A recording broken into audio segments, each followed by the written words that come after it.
కానీ నిజానికి మీరు కథానాయికగానే మొదలుపెట్టారు కదా. అవును, ఈ పోరాట మార్పు కోసం కథానాయిక. అవును, బట్ ఆ తర్వాత మీరు అనేది హీరోయిన్ క్యారెక్టర్స్ రాలేదు, ఏమీ రాలేదు. ఆ సినిమా ఏదైతే వస్తుందనుకున్నానో అది పోయింది. ఆ సినిమా టైంలో ఈ పోరాట మార్పు కోసం సినిమా టైంలో సాంగ్స్ కోసం విజయ గార్డెన్స్కి వెళ్ళినప్పుడు ఆ ప్రొడ్యూసర్స్ చూడడము, హీరోయిన్ ఛాన్స్ ఇస్తామనడము, మెయిన్ క్యారెక్టర్ వాళ్ళు ఇవ్వకపోవడం, మెట్రా షిఫ్ట్ చేసి. అదే టైంలో నానా మలయాళం మ్యాగజైన్ వాళ్ళు నన్ను చూసి బాగుంది అమ్మాయి మలయాళానికి హీరోయిన్గా పనికి వస్తుంది అనేసి వాళ్ళు నానా మ్యాగజైన్లో ఇంటర్వ్యూ తీసుకోవడము, అలాగా మలయాళం మూవీస్కి వెళ్ళడం జరిగిందనమాట. మలయాళం మూవీస్లో మరి చేస్తూ అంత మంచి ఇండస్ట్రీ కదా మలయాళం ఇండస్ట్రీ, మరి అక్కడ మీకు ఎక్కువ నిలదొక్కుని ఇప్పుడు ఎలా అయితే సూపర్ స్టార్స్ మనకు ఉంటారు అలాంటి అవకాశాలు రాక, లేకపోతే మీరు ఏదొచ్చినా పర్లేదు అని ఒక అలా కూడా కాదు. మలయాళంలో ఫస్ట్ నేను చేసింది ఉప్పు మూవీ, ముస్లిం సబ్జెక్ట్, తల్లి కూతురు నేనే, జ్యువెల్ రోలు. నాకు దానికి Kerala best actress state award కూడా వచ్చింది. అవును అవును. తర్వాత ఐవిశశి గారు అప్రోచ్ అయ్యారు. అప్రోచ్ అయితే మంచి డైరెక్టర్. అప్పుడు అంటే తెలియదు మనకి ఎలా ఉంటుంది, ఊరికే అవుట్లైన్ చెప్తారు కానివ్వండి. మంచి గ్లామర్ రోలు, కమల్ హాసన్ గారి పక్కన అనేసరికి చాలా ఆనందంగా ఉంటాం కదా.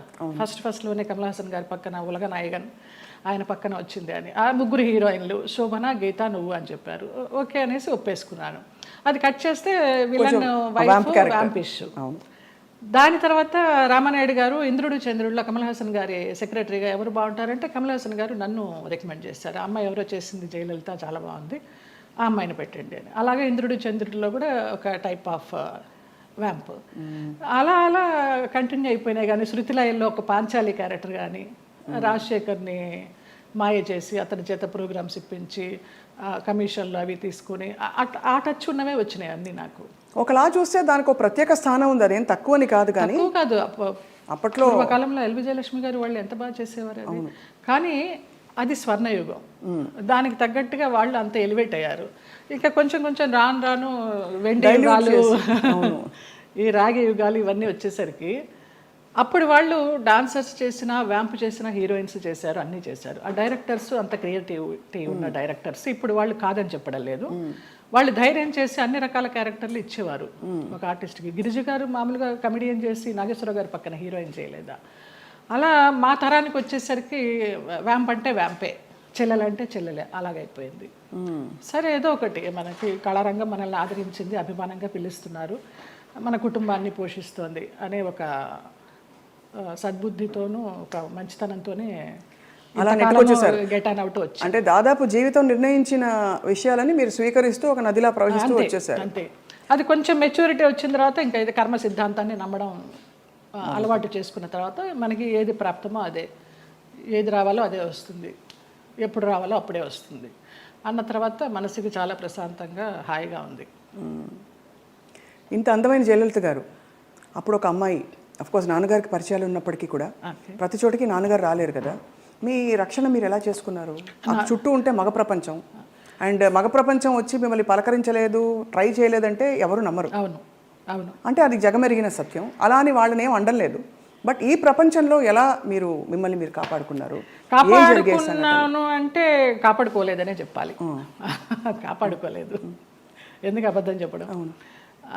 పరిస్థితులకు అనుగుణంగా వెళ్ళాను, అందువల్ల నేను పెద్ద ఇబ్బందులు ఏమీ ఎదుర్కోలేదు. కొంచెం ఫ్రెండ్లీగానే మూవ్ అవుతూ, నవ్వేస్తూ.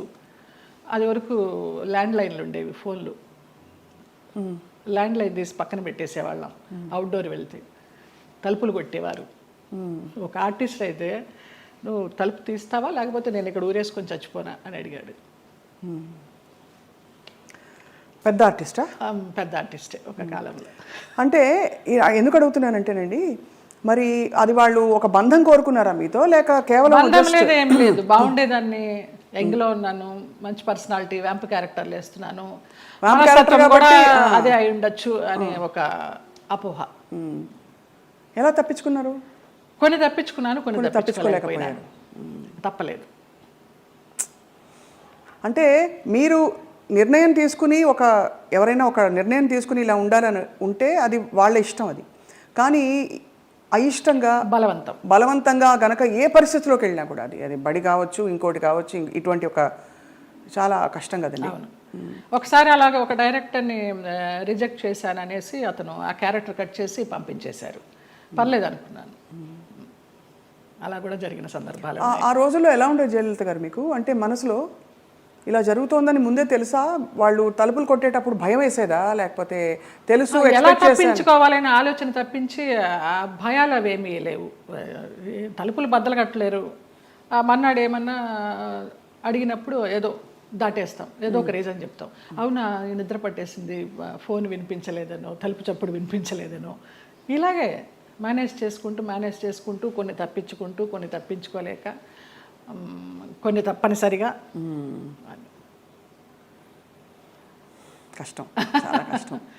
అయితే కష్టమని అనుకోలేదు. అంటే ఒకసారి పోయినా 100 సార్లు పోయినా పోయింది అంతే. ఇక మనకేం అది ఫీలింగ్ ఉండదు.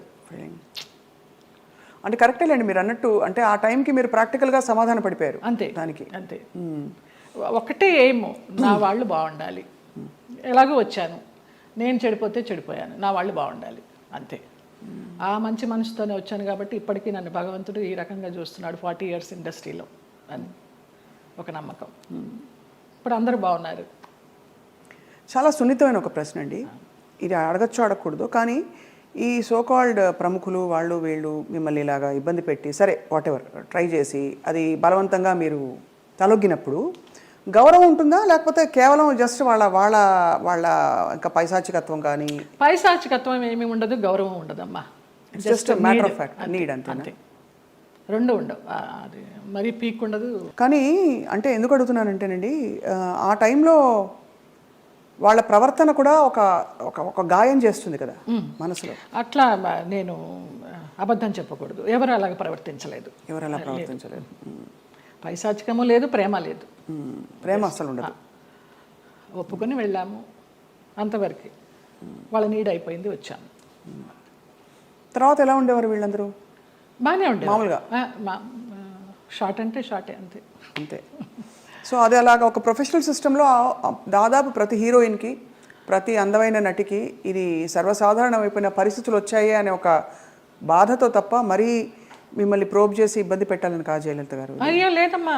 ఎందుకు అది నామ్ అయిపోవాలి, ఎందుకు ఒక బెంచ్ మార్క్ అయిపోవాలి అని అంటే, మనం ఈరోజు అనేక కమిటీలు పెట్టడాలు, ఇండస్ట్రీ ఇతర వర్క్ ప్లేసెస్లో వేధింపుల కమిటీ ఉండాలని చెప్పి, అంటే వేధింపులని వ్యతిరేకించే కమిటీలు. బై గాడ్స్ గ్రేస్ మాకు అట్లాంటి వేధింపులు ఏం లేవు, కానీ తప్పలేదు. అంటే అది కరెక్టే. అంటే వేధింపులు లేకపోయినా ఒక పాయింట్లో మీరు ఎస్ చెప్పకపోతే మీకు అవకాశాలు తగ్గిస్తాం అన్నది ఒక వేధింపే కదా. అవును అవును. అంటే మీకు టాలెంట్ ఉండి కూడా చెప్పాను కదా, ఒక డైరెక్టర్ పంపించేశారు సుగం క్యారెక్టర్ అయిన తర్వాత అనేసి. ఆ పేరు నేను అడగను, ఎందుకంటే మిమ్మల్ని ఇబ్బంది పెట్టను.